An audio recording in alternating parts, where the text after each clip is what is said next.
Happy Women Crush Wednesday, happy Hump Day, happy Wednesday, and happy midweek. Today is Wednesday, January 25th, 2023. And this is also the first day in the Luke and Acts. Luke is done, so I will only be reading just Acts, one of the two books of Luke. And anyway, Merry Christmas. Enjoy the season. You can see my Christmas tree is still up. Exactly 1 month ago, it was Christmas Day. And now I shall be reading to y'all Acts of the Apostles, chapter 25, verses 1 through 27. And this is Wednesday, January 25th, 2023. Please check out my other videos and all my other playlists as well. Thank you. Please subscribe to my channel and share it. Feel free to comment and or like my videos as well. And let us begin. Acts of the Apostles, chapter 25. Appeal to Caesar. 3 days after his arrival in the province, Festus went up from Caesarea to Jerusalem, where the chief priests and the Jewish leaders presented to him their formal charges against Paul. They asked him as a favor to have him sent to Jerusalem, for they were plotting to kill him along the way. Festus replied that Paul was being held in custody in Caesarea and that he himself would be returning there shortly. He said, "Let your authorities come down with me, and if this man has done something improper, let them accuse him." After spending no more than 8 or 10 days with them, he went down to Caesarea, and on the following day took his seat on the tribunal and ordered that Paul be brought in. When he appeared, the Jews who had come down from Jerusalem surrounded him and brought many serious charges against him, which they were unable to prove. In defending himself, Paul said, "I have committed no crime, either against the Jewish law or against the temple or against Caesar."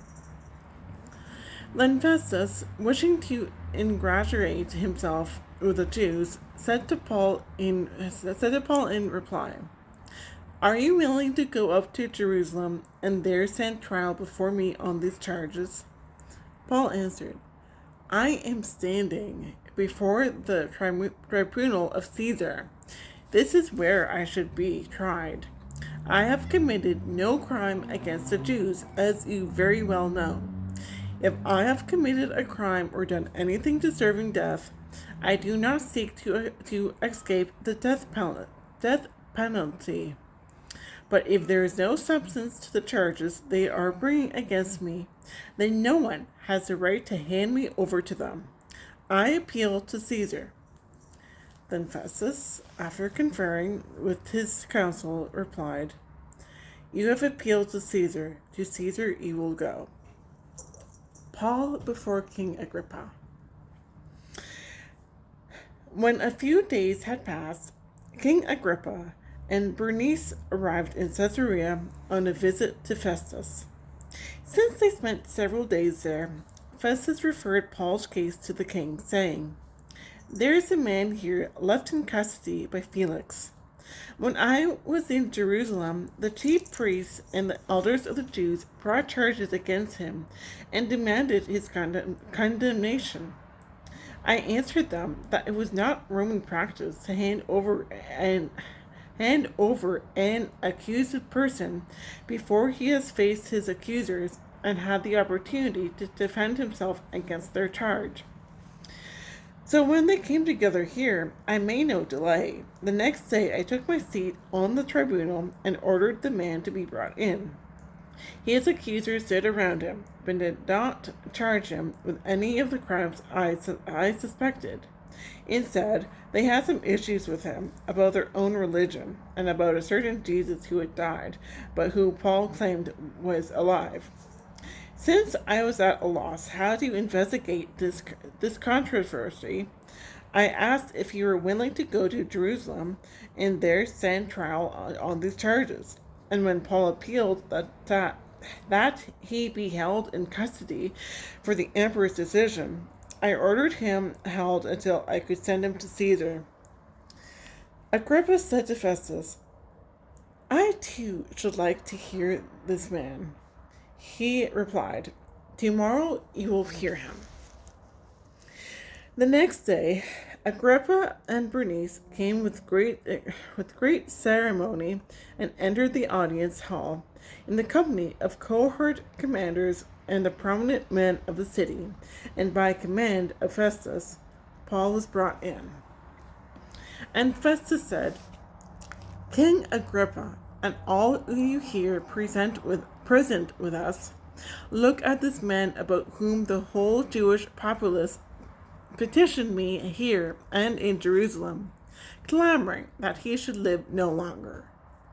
I found, however, that he had done nothing deserving death. So, when he appealed to the emperor, I decided to send him. But I have nothing definite to write about him to our sovereign. Therefore, I have brought him before all of you, and particularly before you, King Agrippa, so that I may have something to write as a result of this investigation. For it seems senseless to me to send up a prisoner without indicating the charges against him." And that was the Acts of the Apostles, chapter 25, verses 1 through 27. And I hope these readings from the Gospel of Luke and the Acts of the Apostles, also written by Luke, I hope this has helped. These are helping you in your own faith journey. Reading the Bible is a very good thing to do. Every Christian should do it, whether we're Catholic like me, or Orthodox, or Protestant like my other family members. It really doesn't matter. Christians should make it a habit to read the Bible on a regular basis. And the easiest ones to do are the 4 Gospels. My personal favorite is the Gospel of John. It is so different from Matthew, Mark, and Luke. It's like the divine nature of Christ. Seriously. Well, Matthew, Mark, and Luke, yes, they do focus on Christ's divinity, but it's more of like a more human. Well, John's Gospel is more divine. John the Divine. His feast day is December 27th. And St. Stephen's was December 26th. So, yeah. Anyway, I look forward to seeing you in the next video. So, January 25th, January 25th, 26th, 27th, and 28th will just be Acts, because Luke was done yesterday on the 24th.